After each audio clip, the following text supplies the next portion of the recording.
Hello friends, perfection academy में आप सभी का स्वागत है।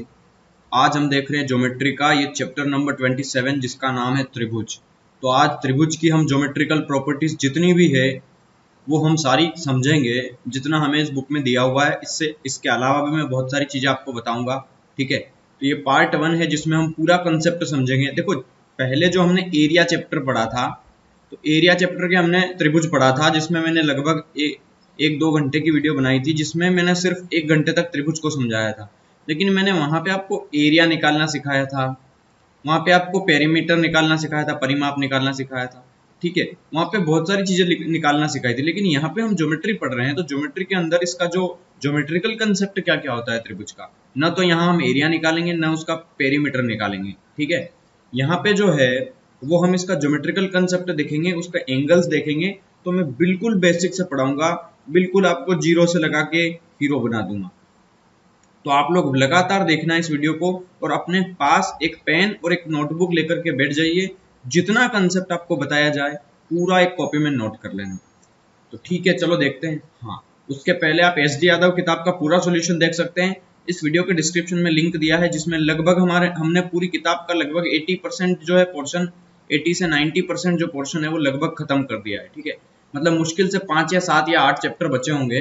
मतलब टोटल 28 या 29 कुछ 30 चैप्टर के आसपास है। तो उसमें से एरिथमेटिक कंप्लीट हो गया है पूरा लगभग, उसमें सिंप्लीफिकेशन बचा है और सर्ट्स एंड इंडिसेस वो बचा है। बस सिर्फ हमारा चैप्टर 2 बच रहे हैं अब, एलजेब्रा और ट्रिग्नोमेट्री। तो ट्राइंगल खत्म होने के बाद इन दोनों को भी स्टार्ट कर देंगे और इनको भी 1 महीने के अंदर अंदर हम खत्म कर देंगे। तो चलिए, सबसे पहले हम पढ़ेंगे लाइंस एंड एंगल्स। तो लाइंस एंड एंगल्स क्या क्या होते हैं, तो देखो लाइंस एंड एंगल्स के बारे में हम पढ़ने वाले हैं। लाइंस क्या होती है, एंगल्स क्या होते हैं। देखो, मान लिया अगर एक पॉइंट है, एक पॉइंट यहाँ पे है, इस पॉइंट से मैं दो रेखाएं खींच देता हूं, एक ऐसे खींच दी, एक ऐसे खींच दी। तो इनके बीच का जो एरिया बचता है ना, ये वाला, कि यहाँ पे कितने डिग्री ये इधर उधर खिसका है, इसको कहते हैं कोण। बिल्कुल बच्चों की तरह सिखाऊंगा मैं सब लोगों को, ताकि हर एक स्टूडेंट जो मैथ्स बैकग्राउंड का नहीं भी हो ना उसको भी समझ में आएगा।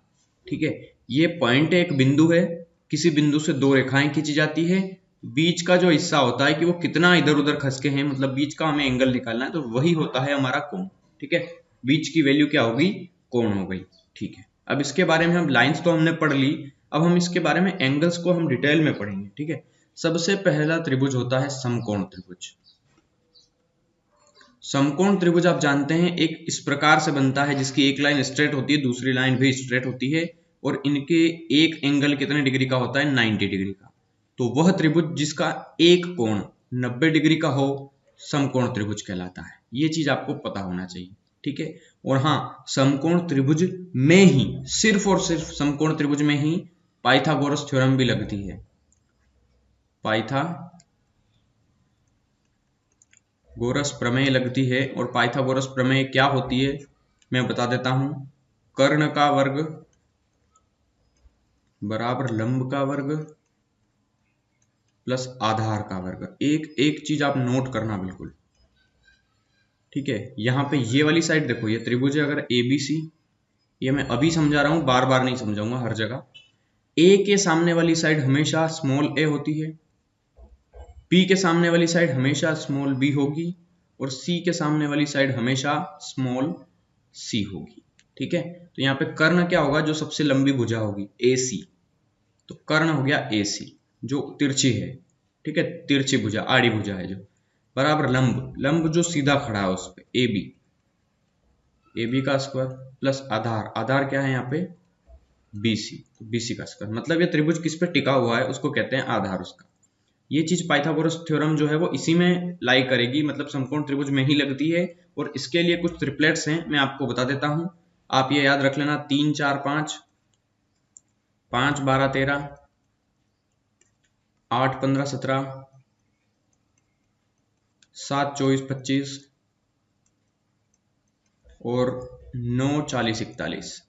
ठीक है, ये 5 ट्रिपलेट हैं। हालांकि अभी तक मैंने 4 ही बताए थे, एक और है, आप अगर याद रखना चाहो तो याद रख लोगे तो आपका ही फायदा होगा। ठीक है, समय बहुत बचता है इससे, मतलब आप 3 से 1 सेकंड के अंदर आप आंसर टिक कर सकते हो, और आप या तो फिर पाइथागोरस थ्योरम लगा के आंसर निकालो, तो बहुत समय लगता है थ्योरम लगाने में। आप सीधा ट्रिपलेट याद रख लीजिए। इस ट्रिपलेट्स का मीन्स ये होता है कि अगर दो साइड दी है 3 और 4 तो अगली भुजा डेफिनेटली 5 होगी। अगर किसी त्रिभुज की दो साइड दी है, एक 9 दी है, एक 40 दी है, तो तीसरी भुजा 41 ही होगी। तो ये आपको पता होना चाहिए। चलो, समकोण त्रिभुज पढ़ लिया हमने, इतनी इसमें प्रॉपर्टीज थी। अब इसके बारे में हम छोटे छोटे से एंगल्स पढ़ेंगे कि कौन कौन से एंगल्स होते हैं। सबसे पहले हम पढ़ेंगे न्यून कोण।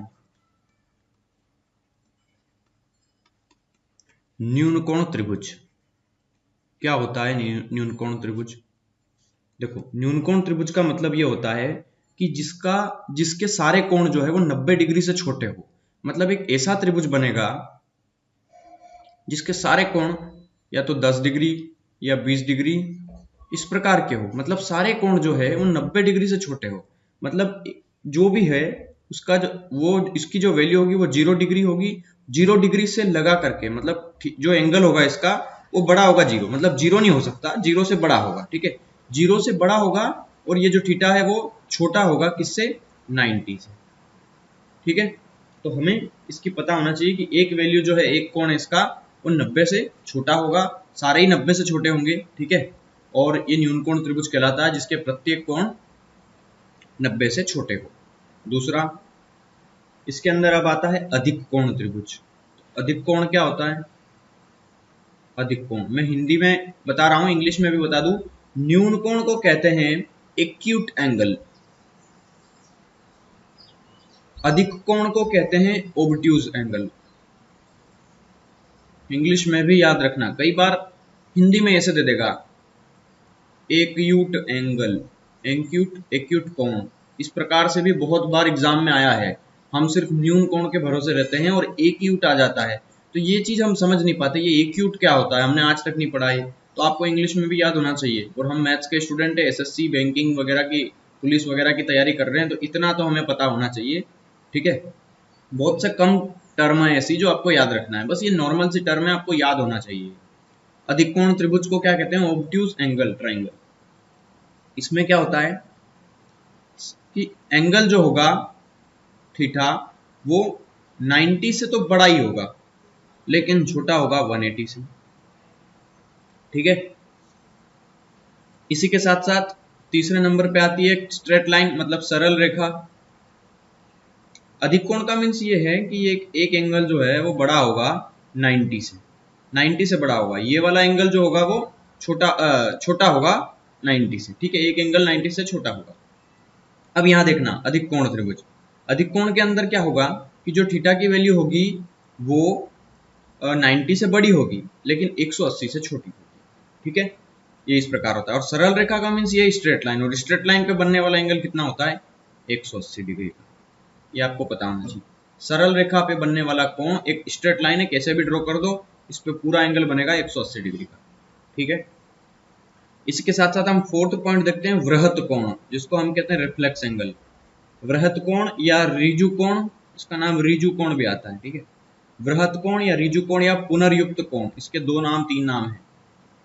पुनर्युक्त कोण, इसको इंग्लिश में कहते हैं रिफ्लेक्स एंगल। रिफ्लेक्स एंगल, इसकी जो वैल्यू होगी हमेशा वो 180 से बड़ी होगी। ये जो थीटा होगा वो 180 से बड़ा होगा और छोटा होगा 360 से। ठीक है, और कोई भी एक सर्कल अगर आ जाता है, पांचवें नंबर पे कोई भी एक गोला आ जाता है, तो वो कितने डिग्री का होता है? 360 डिग्री का। क्यों? क्योंकि एक पूरा कंप्लीट सर्कल है। अगर आप इसके 4 टुकड़े करेंगे तो ये 90 के 4 टुकड़े हो जाएंगे, 90 90 90 और 90, तो 90 4 जा 360। ठीक है, ये सर्कल जो कंप्लीट होता है, पूरा एक सर्कल, वो होता है 360 डिग्री का। ये 5 तरह की प्रॉपर्टीज आपको पता होना चाहिए। ये बेसिक था इसके बारे में, ट्रायंगल के बारे में। ठीक है, अब इसके बारे में मैं 2 चीज और बढ़ा देता हूं आपको। एक पढ़ते हैं हम पूरक कोण, और एक पढ़ेंगे समपूरक कोण, complementary angle and supplementary angle. समपूरक कोण, देखो, पूरक कोण का मतलब ये होता है, अगर कोई सवाल ऐसा आता है कि 30 डिग्री का पूरक कोण बताइए, 30 डिग्री का पूरक कोण क्या होगा, या यहां पे पूछ लेगा 120 डिग्री का पूरक कोण क्या होगा, समपूरक कोण क्या होगा, और यहाँ पे 30 का पूरक पूछा है। तो पूरक कोण का मीन्स ये होता है कि दो एंगल्स का सम, पहला एंगल से मान लो x और दूसरा एंगल है y, तो इन दोनों का जो जोड़ मिला करके टोटल 90 होना चाहिए। ये कहलाती है पूरक कोण की प्रॉपर्टी कि जो दो एंगल के बारे में बात कर रहे हैं उन दोनों का जो जोड़ है वो 90 होना चाहिए। समपूरक कोण के अंदर ये है कि दो एंगल्स का सम जो है वो 180 होना चाहिए। सीधा हिसाब है। अब मेरे को एक बात बताओ, ये प्रॉपर्टीज हो गई। अब ये क्वेश्चन आपके सामने, 30 डिग्री का पूरक क्या होगा, तो 30 में कितना और जोड़े कि 90 आ जाए, 60 जोड़ना पड़ेगा, तो 60 आंसर हो गया।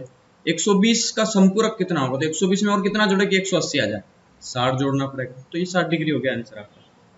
सीधा हिसाब है। दो कोणों का योग जब 180 होता है तो उसे हम समपूरक कोण कहते हैं, और पूरक कोण का मीन्स ये है कि दो कोणों का योग जब 90 डिग्री का होता है। अब हम पढ़ेंगे समांतर रेखाएं। देखो पैरेलल लाइंस क्या होती है, ये चीजें मैं ट्राइंगल के अंदर वहां पे शायद न बता पाऊं, मतलब और कोई प्रॉपर्टीज इसके अंदर है नहीं, तो मैं यहीं पे ये सारी चीजें बता रहा हूँ। क्वेश्चंस करेंगे लेकिन बाद में करेंगे, पहले इसके बेसिक हमें नॉलेज पता होना चाहिए। तो देखो समांतर रेखाओं को पैरेलल लाइंस भी कहते हैं। देखो पैरेलल लाइंस का मतलब ये है समान अंतर की रेखा है, मतलब एक रेखा ऐसे ड्रॉ करी मैंने, चलो यहाँ पे ड्रॉ करते हैं ऐसे, तो समान अंतर की रेखा मतलब ये कि यहां से यहां तक की दूरी माप लो, अगर 10 सेंटीमीटर आई है तो यहां से यहां तक की दूरी 11 नहीं आएगी, ये भी 10 ही आएगी, मतलब आप कितना भी बढ़ा दो इसको ये कभी नहीं मिलेगी। उसको क्या कहते हैं, समांतर रेखा। ठीक है, समान अंतर पे स्थित है, समान अंतर रेखाएं होती है, ठीक है।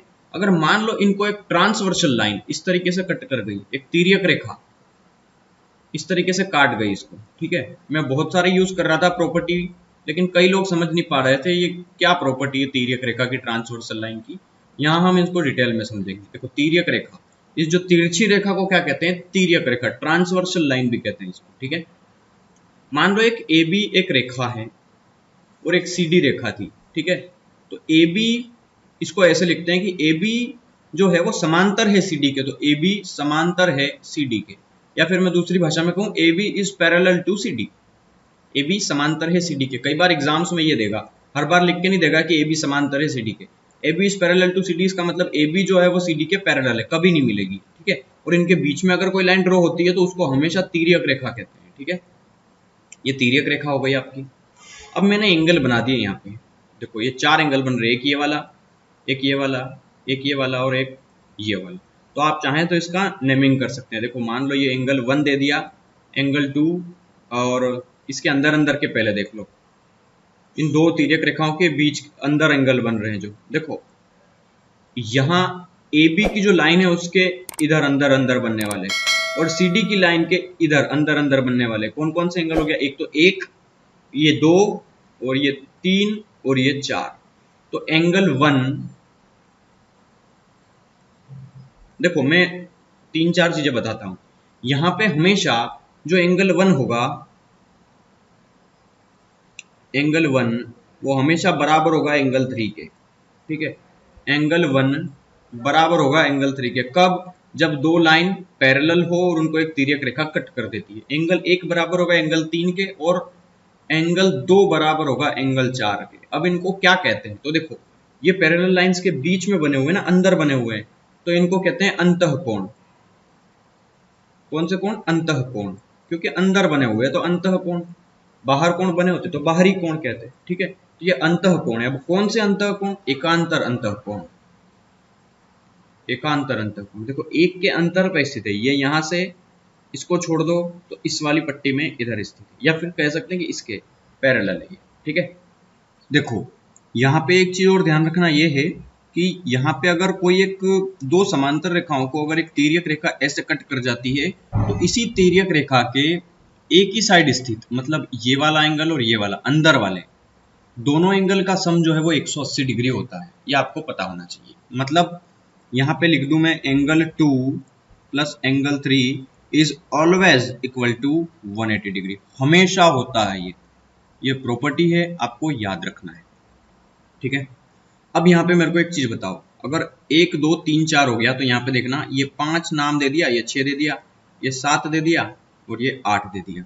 अब आपने ये एकांतर अंतःकोण तो समझ में आ गया आपको। 1 3 के जो है अल्टरनेट है, अल्टरनेट इंटीरियर एंगल्स, इनको इंग्लिश में कहते हैं अल्टरनेट इंटीरियर एंगल्स, ठीक है। अब अल्टरनेट इंटीरियर एंगल्स, AIN है ना, AIN, अब समझना दूसरा, इसके अंदर एक होता है शीर्षाभिमुख कोण। शीर्षाभिमुख कोण इंग्लिश में भी बताऊंगा, vertically opposite angle. Vertically opposite angles का मीन ये है कि अगर कोई सरल रेखा इस प्रकार से दो एक दूसरे को कट कर रही है तो यहाँ पे बनने वाला एंगल हमेशा इसके बराबर होगा। अगर ये 40 डिग्री है तो ये भी 40 डिग्री होगा, और अगर ये 70 डिग्री है तो ये भी 70 डिग्री होगा। ये चीज़ आपको पता होना चाहिए। शीर्षाभिमुख कोण से एंगल 1 बराबर होगा एंगल 5 के, इसी प्रकार एंगल 6 बराबर होगा एंगल 2 के, और ये नीचे देखें तो एंगल 4 बराबर होगा एंगल 7 के, और एंगल 3 बराबर होगा एंगल 8 के। इसको कहते हैं शीर्षाभिमुख कोण, वर्टिकली अपोजिट एंगल। ठीक है। तीसरी प्रॉपर्टी इसके अंदर देखना, संगत कोण। क्या है? संगत कोण, जिसको हम कहते हैं करस्पॉन्डिंग एंगल्स। ठीक है। करस्पॉन्डिंग एंगल्स क्या होते हैं? देखो, करस्पॉन्डिंग एंगल्स का मतलब ये है कि अगर दो समांतर रेखाएं हैं, इनको इस प्रकार से एक ट्रांसवर्सल लाइन कट कर जाती है, तो यहाँ पे जो एंगल बनेगा इसी रेखा पे स्थित, इस लाइन और इस ट्रांसवर्सल लाइन के बीच में, वो नीचे वाले भी इस लाइन और इस ट्रांसवर्सल लाइन के बीच का एंगल ये वाला सेम एंगल है ना। देखो दोनों एक जैसे, ये वाला और एक ये वाला, एक ट्रांसवर्सल लाइन और एक पैरेलल लाइंस के बीच वाला एंगल, इसको कहते हैं संगत कोण। मतलब यहाँ पे संगत कोण कौन कौन से हो गए? एंगल 5 बराबर हो गया एंगल 3 के, एंगल 6 बराबर हो गया एंगल 4 के। इसी प्रकार अगर एंगल 1 बराबर होगा तो एंगल 1 बराबर किसके होगा? एंगल 8 के, और एंगल 2 बराबर होगा एंगल 7 के। ठीक है। तो ये संगत कोण हो गए। ये समांतर रेखाओं की बेसिक प्रॉपर्टीज है। एक बार फिर से रियलाइज करा दूं कि दो समांतर रेखाएं हैं, अगर एक ट्रांसवर्सल लाइन कट कर गई तो इन दो एंगल का मतलब, अगर ये x मान लो ये y मान लो, तो x प्लस वाई हमेशा होगा 180 डिग्री। ये मैं बता चुका हूं, एक बार और फिर से याद रख लेना। दूसरा क्या है कि अगर समझना एक और चीज, ये बेसिक आप अलग से लिख लो इसको। ठीक है। दूसरा एक और चीज लिखो, अगर दो समांतर रेखाओं को प्रतिच्छेद करती हुई रेखा का एंगल बाइसेक्टर, देखो समझना, अगर मान लो देखो कैसे भी बना लो, ऐसे बना लेते हैं, दो पैरेलल लाइन से इस प्रकार से, इनको एक ये तिर्यक रेखा ट्रांसवर्सल लाइन इसको कट कर गई, ये प्रतिच्छेद कर गई। कहाँ पे? एक तो यहाँ पे और एक यहाँ पे, इसको कट कर गई, प्रतिच्छेद कर गई। तो इन प्रतिच्छेद रेखाओं पे बनने वाला एंगल ये वाला और एक ये वाला, इन दोनों का योग 180 होता है, आप जानते हैं। ठीक है। अगर मैं इनको आगे बढ़ा दूं यहाँ पे किसी पॉइंट तक, और इसको भी आगे बढ़ा दूंगा, तो ये एंगल बाइसेक्टर का कार्य करेगी ना, ये वाली रेखा और एक ये वाली रेखा। एंगल बाइसेक्टर का मतलब ये कोण समद्विभाजक। ये जो एंगल था ये वाला, इसका उसने आधा कर दिया, भाजित कर दिया, मतलब दो बराबर भागों में बांट दिया। तो ये वाला जो एंगल हमेशा होगा ना, एक्सटीरियर एंगल, जिसे हम बहिष्कोण भी कह सकते हैं, ये जो एंगल दो इंटीरियर रेखाओं या दो समांतर रेखाओं को प्रतिच्छेद करती हुई रेखा के द्वारा जो एंगल बाइसेक्टर से बनने वाला कोण है, इन समद्विभाजित रेखाओं द्वारा जो बनेगा एंगल, वो हमेशा 90 डिग्री होगा। ये आपको बेसिक प्रॉपर्टी है, पता होना चाहिए यह। ठीक है। इसके बारे में और हम बहुत सारी चीजें पढ़ते हैं, और ठीक है, इसको डिटेल में हम समझेंगे। अगर मान लो, ये तो खैर ठीक है, एक पैरेलल लाइंस की, ठीक है, अगर मान लो कोई 4, 5 या 8 समांतर रेखाएं, 1, 2, 3, 4, ऐसी 4 है मान लो। ठीक है। एक को ऐसे कट कर गई, एक ऐसे कट कर गई, दो समांतर रेखाएं जो है वो 4 समांतर रेखाएं हैं जिनको दो ट्रांसवर्सल लाइन कट कर गई, इस प्रकार और इस प्रकार से। ठीक है। तो मान लो ये पॉइंट अगर A है, ये B है, ये C है, और ये D है, ये E है, ये F, ये G और ये H, ये 8 पॉइंट हो गए इसके। ठीक है।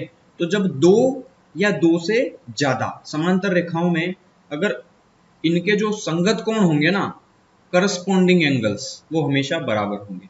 मतलब कहने का यह है कि जो AB होगा, मतलब इनकी साइड का रेशो जो होगा AB, वो BD के बराबर होगा। AB का जो रेशो होगा वो BD के रेशो के बराबर होगा, और EF का जो रेशो होगा वो FH के बराबर होगा, इस वाले रेशो के। ठीक है। ये आपको पता होना चाहिए। एफ एच के बराबर होगा। ये चीजें हालांकि कोई नहीं बताता आपको, लेकिन अभी कुछ आ गया है तो मैं बता देता हूँ आपको। इसी प्रकार अगर ए बी की बात करें, ए बी का हम अगर सी डी के साथ रेशो निकालें, मीन्स ए बी का इसके साथ, तो ई एफ का जी एच के साथ, ठीक है, ये दोनों साइड भी बराबर होगी।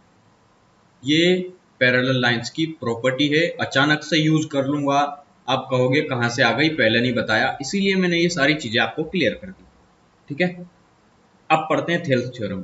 थेल्स प्रमेय हमने 10th में पढ़ी थी ये, ठीक है, 10th Hindi medium English medium सबने पढ़ी होगी 10th में थेल्स थ्योरम, ठीक है। इसके अंदर इसको दो एक और नाम है इसका नाम है मध्य बिंदु प्रमेय। मध्य बिंदु प्रमेय इसका एक और नाम भी है ये, ठीक है। तो ध्यान रखना मध्य बिंदु प्रमेय से हम कैसे करेंगे इसको, मध्य बिंदु थ्योरम। इसमें क्या होता है, एक त्रिभुज होता है एबीसी। एबीसी अगर एक त्रिभुज है, अगर इसके समांतर हमने एक रेखा ड्रॉ कर दी इस प्रकार से, जैसे बीसी के समांतर एक रेखा ड्रॉ कर दी हमने बीच में, मध्य बिंदु मतलब एबी के मध्य बिंदु कोई डी है और एसी का मध्य बिंदु कोई ई है, तो हमने इन दोनों को मिला दिया, डीई रेखा बन गई। तो हमेशा बीई पैरेलल होगी डीई के, मतलब बीई जो बीसी है वो कभी भी डीई से नहीं मिलेगी, इनको कितना भी लंबा बढ़ा दो आप, ठीक है। तो इसके अनुसार क्या होता है कि किसी भी त्रिभुज में एक भुजा, मतलब ये वाली भुजा के समांतर खींची गई रेखा, मतलब डीई उस त्रिभुज के बराबर रेशो में विभाजित करती है, उसको बराबर रेशो में विभाजित करती है। ये ध्यान रखना, रेशो में बराबर विभाजित करती है। इसका मीन्स ये है कि ये वाली साइड इस वाली साइड के बराबर होगी, ये वाली साइड इस वाली साइड के बराबर होगी। क्यों? क्योंकि ये इसका डीई जो है इसका मध्य रेखा है, मध्य बिंदु रेखा है, ठीक है। तो ये प्रॉपर्टी होती है थेल्स थ्योरम की। इसका मतलब ये है, यहाँ पे अगर मैं आपको समझाना चाहूँ तो, कि एडी और डीबी का रेशो होगा वो बराबर होगा एई और ईसी के रेशो के, और वो बराबर होगा डीई और बीसी के रेशो के। This is called Thales theorem, Thales प्रमेय कहलाती है ये, ठीक है। तो इसके अंदर हमेशा एक चीज और ध्यान रखना है, ये तो आपको पता चल गया, ये साइड के रेशो के अंदर था, ये साइड का रेशो था, है ना। साइड का रेशो जो है वो इक्वल होगा, ठीक है। साइड का अनुपात, भुजा का अनुपात बराबर होगा, लेकिन यहाँ पे अगर हमें डीई की लेंथ निकालना है, मतलब डीई कितना लंबा है, अगर ये दे दिया 25, ठीक है, तो डीई क्या होगा, तो डीई हमेशा होगा बीसी का आधा। ये आपको ध्यान रखना है, ठीक है। ये जो डीई होगा, ये डीई बराबर होगा हमेशा बीसी का आधा।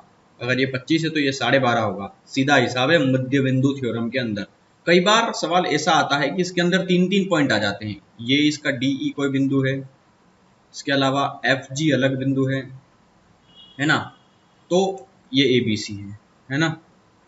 तो ये हम जानते हैं मध्य बिंदु थ्योरम से ये बराबर हिस्सों में बढ़ जाता है। अगर ये पूरी 3 है तो ये एक ये एक ये एक ये एक ये एक ये एक, ये बराबर बढ़ गई, तो 1 2 3, ये टोटल 3, तो ये भी 3 और ये भी टोटल 3, इस प्रकार। तो ये 3 टोटल है, तो ये 3 का कौन सा हिस्सा हुआ, 1/3। ये कौन सा हुआ, 1/3। ये भी कौन सा हुआ, 1/3। इसी प्रकार अगर 3 टोटल है तो 3 में से ये 1 है, तो 3 में से 1 है ये, तो 1/3। 3 में से ये भी 1 है, 3 में से ये भी 1 है। और हाँ, अगर हमें ये वाली साइड पूछे ना, कई बार डीई जब 2.3 ऐसे ऐसा बन रहा हो डायग्राम, तो ये वाली लेंथ जो होगी वो हमेशा इस वाली लेंथ की, ये जो बड़ी वाली लेंथ है इसकी जितना हिस्सा हो इसका, जैसे 1/3 है तो ये 1/3 हो जाएगी। अगर 4 पॉइंट ड्रॉ कर दे और ये 1/4 बन रहा हो तो ये इसका 1/4 होगी। इस प्रकार से हमें डील करना है। देखो यहाँ पे क्या है, 1 पॉइंट है, इसको मतलब इसको आधा करा उसने, तो अगर ये पूरी मान लो 2 थी, तो मतलब ये हुआ कि ये 1 हो गई, ये भी 1 हो गई। या ऐसे समझो कि अगर ये पूरी लेंथ 1 थी, ये भी 1 थी और ये भी 1 थी, तो अगर हमने पॉइंट डाल दिया बीच में तो ये क्या हो गई, आधी। ये भी क्या हो गई, आधी। इस पूरी को 1 था तो ये पॉइंट डाल दिया ई, तो ई मतलब ई से ए ई की लेंथ कितनी हो गई, 1/2। ईसी की लेंथ कितनी हो गई, 1/2, आधी आधी हो गई। तो ये वाली लेंथ कितनी होगी, इस 1 की आधी हो जाएगी। तो 1 की आधी कितनी हो गई, आधी। सिंपल हिसाब है ना, ये चीज आपको पता होना चाहिए, बेसिक थ्योरम थी। अब पढ़ेंगे ट्राइंगल्स। तो ट्राइंगल्स के बारे में हम इसको डिटेल में समझेंगे, ट्राइंगल्स क्या होता है, ट्राइंगल्स की क्या क्या प्रॉपर्टीज होती है। सबसे पहले मैं आपको बताऊंगा ट्राइंगल्स होता क्या है एक्चुअली, ठीक है। तो देखो ट्राइंगल्स 3 रेखाओं से घिरी आकृति होती है, एक रेखा, ये दूसरी रेखा और एक ये तीसरी रेखा। 3 रेखाओं से घिरी आकृति को हम क्या कहते हैं, त्रिभुज, ठीक है। तो 3 रेखाओं से घिरी आकृति को क्या कहते हैं, त्रिभुज। मान लो ये एबीसी है, एबीसी इसकी क्या है, वर्टिसेस है, शीर्ष है, इसके शीर्ष, ठीक है। इसके 3 कोण होते हैं, ए बी और एंगल सी। हमेशा एंगल को कैपिटल स्मॉल लिखते हैं, एंगल ए बराबर एंगल बी और एंगल सी, इस प्रकार से हम लिखते हैं।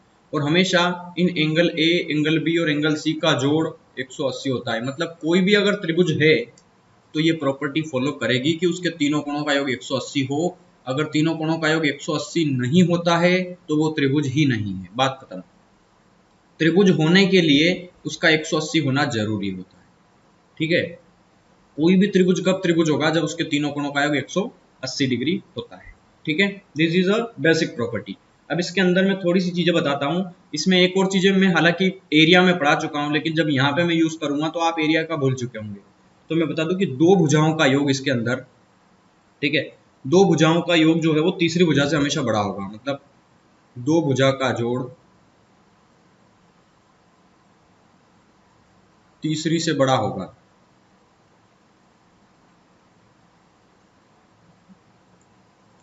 इसका मतलब ये है कि देखो हम जानते हैं ए के सामने वाली साइड स्मॉल ए होती है, बी के सामने वाली साइड स्मॉल बी होती है और सी के सामने वाली साइड स्मॉल सी होती है, ठीक है। ये बेसिक प्रॉपर्टी होती है। तो यहाँ पे ए और बी को जोड़ दोगे ना, तो ए और बी का जो योग होगा वो हमेशा सी से बड़ा होगा। मतलब ए प्लस बी बड़ा होगा सी से, ऐसे ही बी प्लस सी बड़ा होगा ए से, और सी प्लस ए बड़ा होगा बी से। This is the basic properties, ठीक है। अगर मान लो कई बार ये त्रिभुज ऐसा देगा कि एक त्रिभुज की 2 भुजाएं दे देगा, मान लो ये 3 है, ये 12 है, तो तीसरी भुजा क्या हो सकती है, क्या होगी ये नहीं पूछेगा, क्या हो सकती है।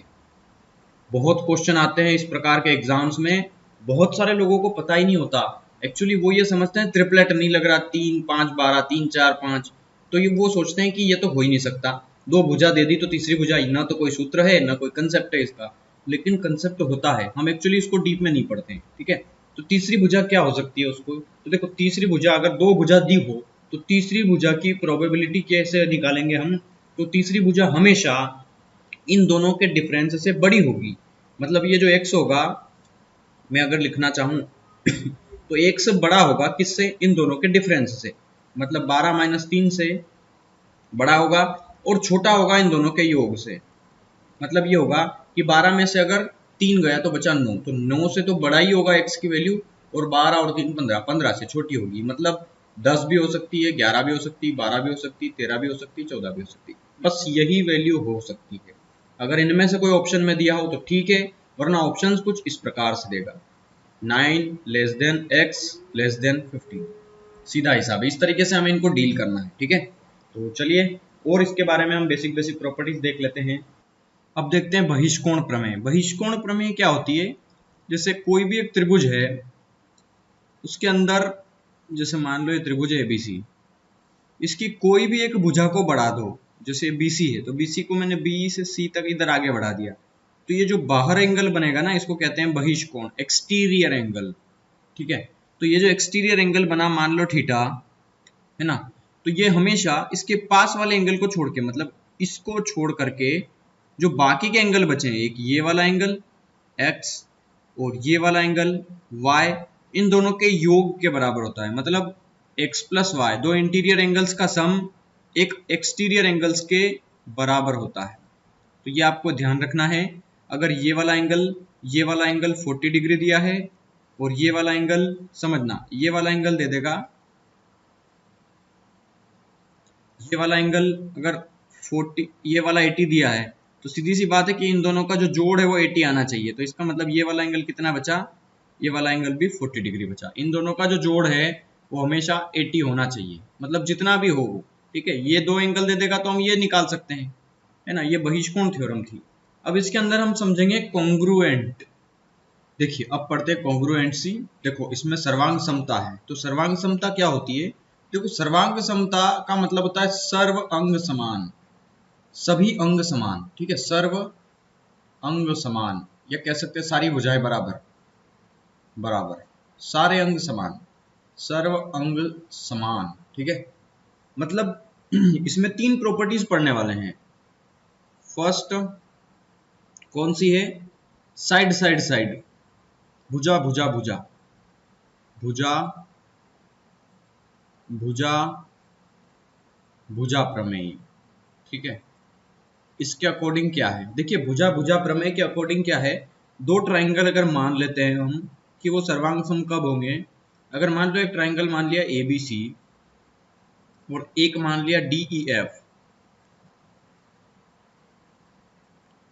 तो इसमें क्या होता है कि भुजा भुजा भुजा मतलब ये वाली भुजा इस भुजा के बराबर, मतलब ए बी बराबर होना चाहिए डी ई के, बी सी बराबर होना चाहिए ई एफ के,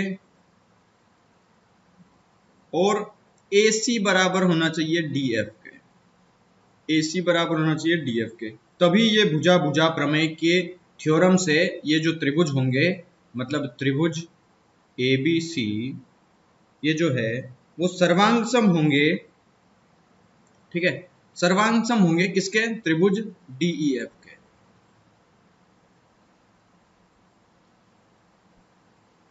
ठीक है, ये सर्वांग सम हो जाएगा इससे, त्रिभुज एबीसी सर्वांग सम होगा त्रिभुज डी ई एफ के, यदि इसकी यही वाली साइड इसके बराबर हो, ये वाली इसके बराबर नहीं होना चाहिए, ठीक है।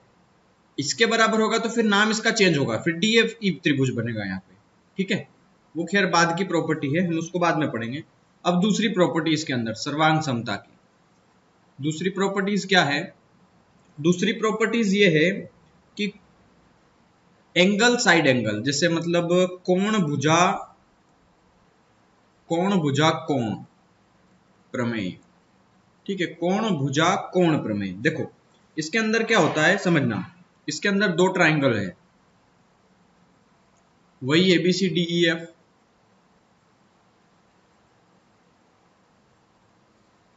एबीसी डी ई एफ, अगर दो ट्राइंगल है और इसके अंदर कोण भुजा कोण, अगर मान लिया जाए, किस प्रकार से समझेंगे इसको? देखो ये कोण इस कोण के बराबर, ये भुजा इस भुजा के बराबर, और ये कोण इस कोण के बराबर हो अगर, तो ये कोण भुजा कोण प्रमेय के अनुसार त्रिभुज एबीसी त्रिभुज डीईएफ के सर्वांग सम हो जाएगा। ये आपको पता होना चाहिए, दो कोण और एक साइड, ठीक है। देखो इसमें क्या होगा, एंगल बी बराबर होगा एंगल ई के, और बीसी साइड बराबर होगी ई एफ के, और एंगल सी बराबर होगा एंगल एफ के। ये प्रॉपर्टी होती है, ठीक है। जैसे एक और चीज ध्यान रखना, आप इसमें नोट करके लिख लो कि अगर किसी त्रिभुज का कर्ण, जैसे कोई त्रिभुज है मान लो इस प्रकार का, अगर ये कर्ण है, तो किसी त्रिभुज का एक कर्ण, एक कर्ण एक भुजा क्रमशः किसी दूसरे कर्ण त्रिभुज के कर्ण के बराबर हो जाए तो वे दोनों भी सर्वांग सम होंगे। जैसे कि एक ये वाला है और अगर दूसरे वाले का अगर कर्ण भी सेम हो गया तो वो दोनों त्रिभुज भी कैसे हो जाएंगे? सर्वांग सम हो जाएंगे। ये प्रॉपर्टी आपको ध्यान रखना है कि किसी त्रिभुज का कर्ण एक भुजा, कर्ण और एक भुजा, कर्ण मीन्स ये वाला कर्ण, और अगर ये वाली भुजा, अगर दो भुजा बराबर है तो तीसरी भुजा तो अपने आप बराबर हो जाएगी। ये चीज आपको ध्यान रखना है। तो कर्ण और भुजा, कोई एक भुजा, मतलब किसी भी दो त्रिभुज के अंदर अगर एक कर्ण और एक भुजा अगर बराबर हो जाती है तो वो त्रिभुज कौन से हो जाएंगे? दोनों सर्वांग सम हो जाएंगे। तीसरी प्रॉपर्टी, तीसरी प्रॉपर्टी क्या होती है? भुजा कोण भुजा, भुजा भुजा कोण भुजा प्रमेय। देखिए इसमें अंदर क्या होता है, दो त्रिभुज मान लो फिर से एबीसी डी ई एफ,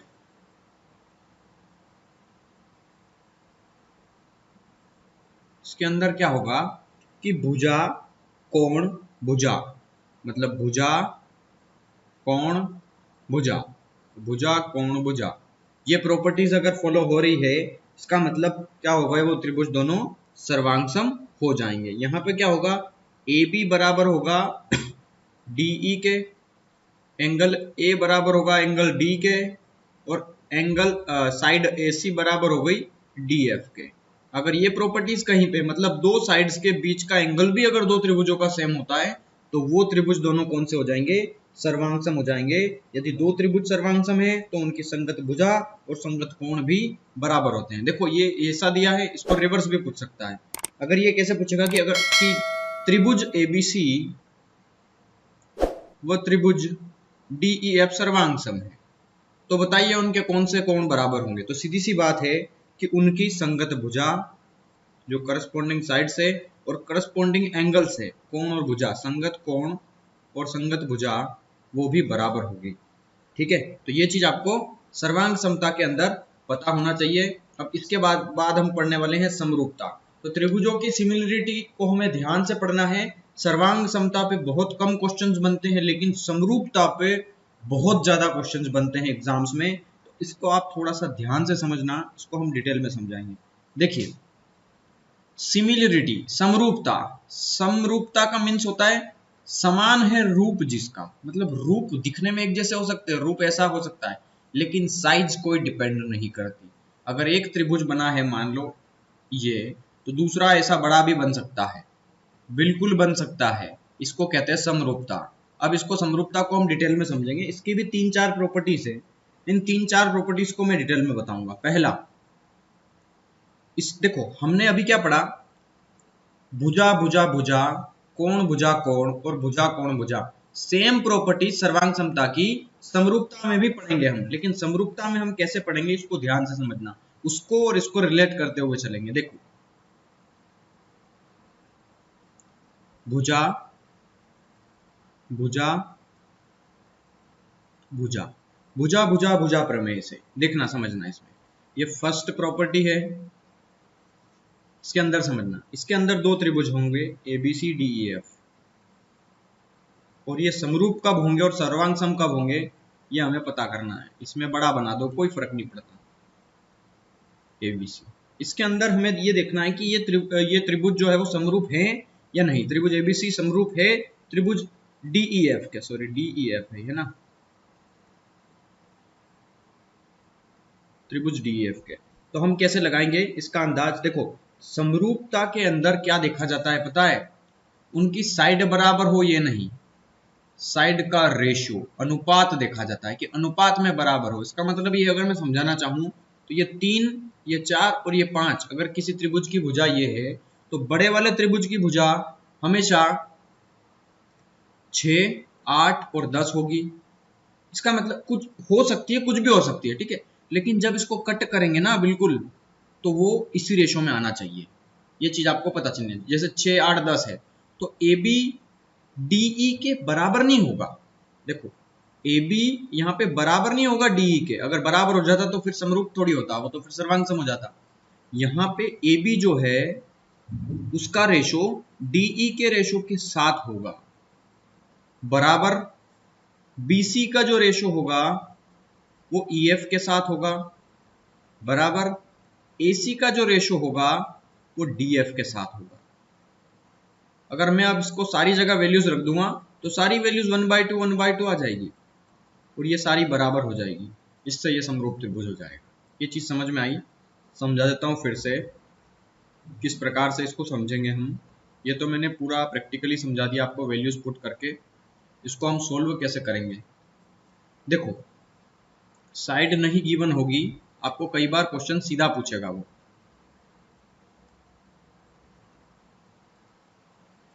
किस प्रकार से कि ABC और DEF कोई दो त्रिभुज हैं तो भुजा भुजा प्रमेय से ये समरूप हैं या नहीं इसको हमें शो करना है। ठीक है, इसमें भुजा बराबर नहीं होती लेकिन भुजाओं का अनुपात बराबर होना चाहिए। ठीक है, मतलब यहाँ पे हमें AB का रेशो जो है वो DE के साथ देखना है, या इस DE का जो भी रेशो होगा ना उसको कटने के बाद AB आना चाहिए। ठीक है, इस तरीके से हमें इसको देखना है। इसी प्रकार AC का जो रेशो होगा वो DF के साथ होगा और BC का जो रेशो होगा वो EF के साथ होगा। ये भुजा भुजा भुजा प्रॉपर्टी से ऐसा होगा, तो ये चीज आपको ध्यान रखना है। दूसरी प्रॉपर्टी पढ़ते हैं इसके अंदर। दूसरी प्रॉपर्टी क्या है, भुजा कोण भुजा,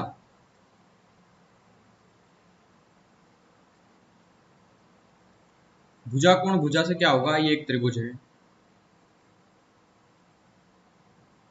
ये भुजा, ये कोण और ये भुजा, भुजा कोण भुजा, लेकिन बराबर नहीं होगी, मैंने आपको बता दिया है। एंगल बराबर हो सकते हैं, एंगल बराबर हो सकते हैं, लेकिन भुजा बराबर नहीं लेना है। यहाँ भुजाओं का साइड का क्या लेना है, रेशो लेना है। अगर मान लो ये ABC है और ये DEF है, तो ये एंगल अगर यहाँ बन रहा है तो इन दोनों के आसपास की भुजा, एक इधर वाली भुजा, एक इधर वाली भुजा, यहाँ पे अगर ये एंगल यहाँ बन रहा है तो ये वाली भुजा और ये वाली भुजा, एंगल बीच में आना चाहिए। देखो भुजा के बीच में आ रहा है कोण, तो फिर कोण, फिर भुजा, फिर भुजा, तो भुजा कोण भुजा, ठीक है। तो यहाँ पे AB का रेशो हमेशा DE के इक्वल होगा, इक्वल नहीं होगा, रेशो जो है वो सेम होगा। और AC का रेशो हमेशा DF के सेम होगा, और BC का EF के नहीं होगा। ये चीज ध्यान रखना, एंगल आ गया है, BC का नहीं होगा, ठीक है। BC का होगा तो फिर भुजा भुजा भुजा प्रमेय से ये सोल्व होगा, ठीक है। और यहाँ पे एंगल भी बराबर है, कौन सा, एंगल A बराबर है एंगल T के। तो ये बेसिक प्रॉपर्टी है समरूपता की दूसरी वाली, ठीक है। यहाँ पे आपको ध्यान रखना है, देखो तीसरी प्रॉपर्टीज मैं यही समझा देता हूँ आपको, बेसिक है बिल्कुल। अगर कोई त्रिभुज है ABC और त्रिभुज अगला है DEF, ये वाला एंगल 40 डिग्री है, ये वाला इसका 60 डिग्री है, ये वाला इसका भी 40 डिग्री है, ये वाला इसका भी 60 डिग्री है, तो मेरे को बताओ तीसरा एंगल क्या अपने आप बराबर हो जाएगा कि नहीं हो जाएगा, क्योंकि त्रिभुज के तीनों कोणों का योग 180 होता है। ये 40 और ये 60, 100 हो गया, तो ये कितना बचा 80 डिग्री, ये 40 ये 60, 100, तो ये कितना बचा 80 डिग्री, अपने आप बराबर हो गया। मतलब किसी भी त्रिभुज में, चाहे सर्वांग हो चाहे समरूप हो, अगर दो कोण हमें पता है तो तीसरा कोण अपने आप बराबर हो जाता है, ठीक है। तो ये बेसिक प्रॉपर्टी थी, मैंने आपको बता दी है तीसरी, इसको कहते थे कोण कोण कोण प्रॉपर्टी, कोण कोण कोण प्रॉपर्टी। अब इसकी फोर्थ प्रॉपर्टी समझना, जो कि बहुत अच्छी है, बेसिक कंसेप्ट यहाँ पे आपका क्लियर हो जाएगा। देखिए अगर मान लो कोई दो त्रिभुज समरूप है, जैसे त्रिभुज ABC समरूप है त्रिभुज DEF के, तो इसके अंदर हमेशा ये लाई करेगा कि AB, देखो मैं यहाँ भुजा भुजा भुजा फर्स्ट में बता रहा हूँ, AB हमेशा बराबर होगा DE के, उसका रेशो बराबर होगा इसके, मतलब AB और DE का रेशो बराबर AC और DF का रेशो बराबर BC और EF का रेशो। ये रेशो में बराबर होंगे ना, तो हमेशा एक चीज ध्यान रखना है कि इनकी हाइट का रेशो भी बटे में होगा, हाइट का रेशो भी H1/H2 में होगा, इनकी इनर रेडियस आंतरिक त्रिज्या का रेशो भी R1/R2 में होगा, इनकी एक्सटीरियर रेशस मतलब बाहर की जो रेशो होती है आउटर रेडियस, उसका भी रेशो इसी रेशो में होगा। इनका परिमाप, परिमाप पहला, परिमाप दूसरा, दूसरे का परिमाप और पहले का परिमाप, इसका रेशो भी इसी बटे में होगा। इसके अलावा अगर मैं सारी भुजाओं को मान लेता हूं 1/A/B, ठीक है। यहाँ पे अगर त्रिभुज ABC का जो क्षेत्रफल होगा बटे त्रिभुज DEF का जो एरिया निकालूं अगर मैं, और इन सबके बराबर अगर मैं मान लूं A/B, तो हमेशा इनका जो एरिया होगा, क्षेत्रफल ABC का क्षेत्रफल और DEF का क्षेत्रफल, वो A/B का स्क्वायर होगा। अगर त्रिभुज ABC का क्षेत्रफल एक, मतलब इस प्रकार से अगर क्वेश्चन दिया है कि त्रिभुज ABC अनुपात त्रिभुज DEF का क्षेत्रफल 1/2 में दिया है, तो साइड का रेशो क्या होगा, तो स्क्वायर रूट निकाल दो। या फिर अगर ABC और DEF की भुजाओं का अनुपात अगर 1/2 में दिया है, 1/2 में ABC और DEF की भुजाओं का अनुपात 1/2 है, तो क्षेत्रफल का अनुपात क्या होगा, इनका स्क्वायर, 1 का स्क्वायर 1, 2 का स्क्वायर 4, तो ये होगा हमारा आंसर। इस केस में आपको विशेष ध्यान रखना है, मैं सारी प्रॉपर्टीज आपको समझा चुका हूं। एक और प्रॉपर्टी बचती है, अगर समरूपता की जो थ्योरम लगती है, अगर वो समकोण त्रिभुज में लगेगी तो वो कैसे लगेगी। देखो समकोण त्रिभुज में समरूपता कैसे लगेगी, ये तो अभी हमने सारे ट्रायंगल में पढ़ लिया, लेकिन एक समरूप त्रिभुज भी तो होता है जिसका एक कोण 90 डिग्री होगा, उसमें कैसे होगा। देखो एक त्रिभुज बनाया मैंने ऐसा, ए बी सी और ये लेंथ क्या हो गई डी। अब ये डी ही क्यों, देखो मेरे को एक चीज बताओ, मैंने ये डी क्यों खींचा था।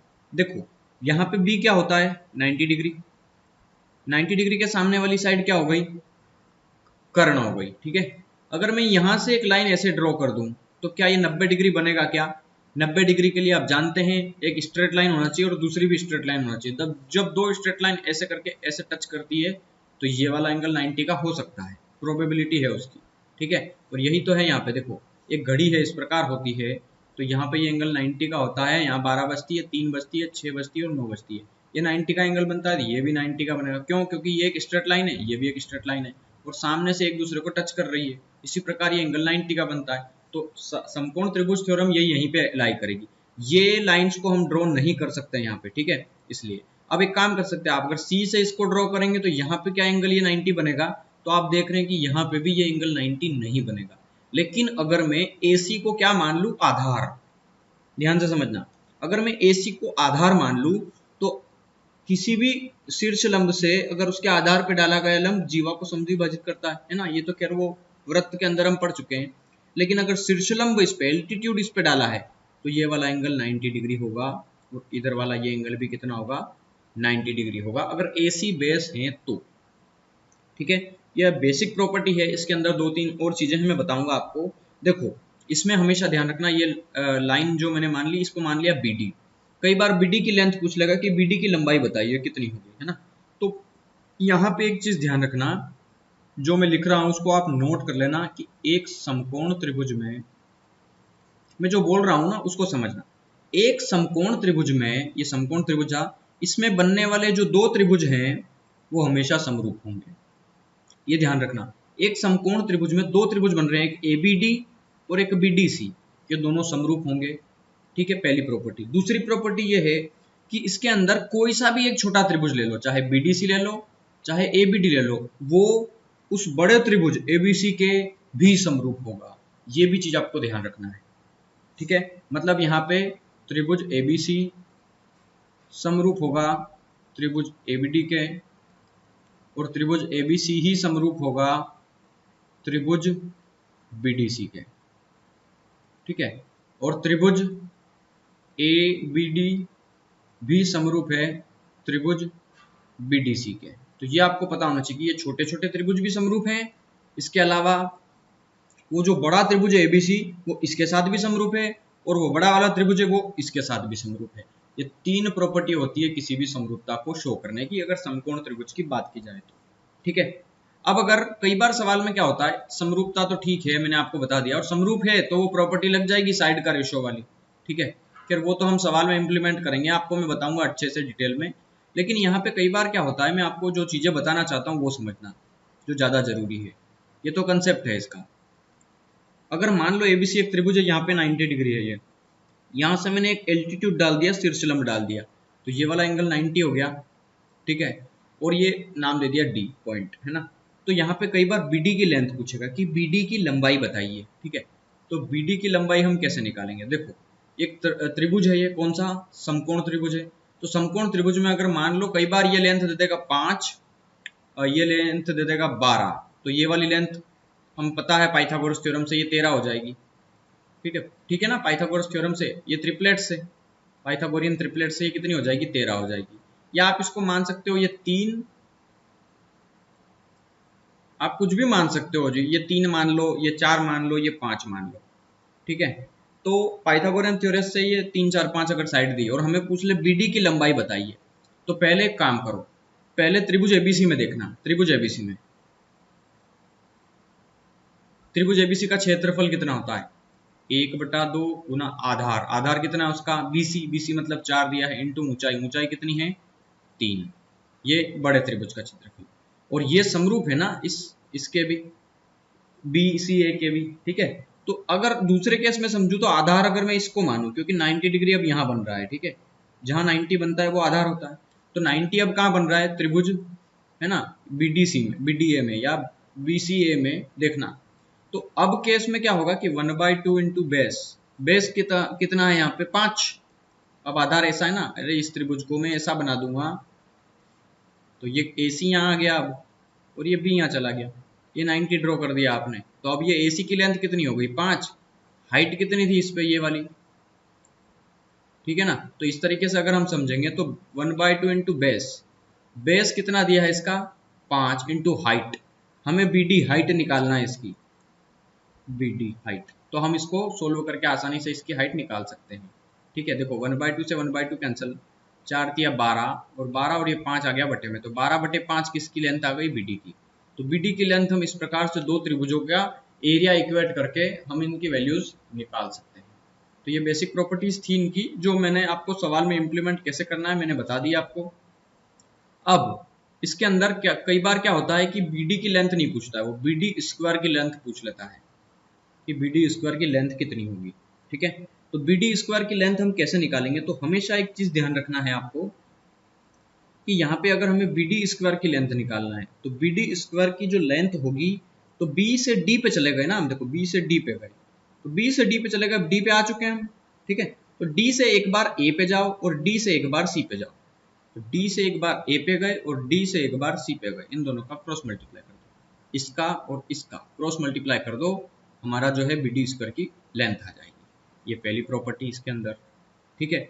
दूसरी प्रॉपर्टी, कई बार वो BC स्क्वायर पूछ लेगा, BC स्क्वायर क्या होगा, तो देखो B से C पे आ गए ना अब हम, अब C से D पे जाओ और इसी C से A पे जाओ, तो C से D पे गए और C से A पे गए, इसी C से D पे और इसी C से A पे गए, सिंपल है। तीसरी प्रॉपर्टी, AB का स्क्वायर पूछ ले या BA का स्क्वायर पूछ ले, कुछ भी पूछ सकता है आपको जो ठीक लगे, BA का स्क्वायर ऐसे पूछ लिया, BA का स्क्वायर।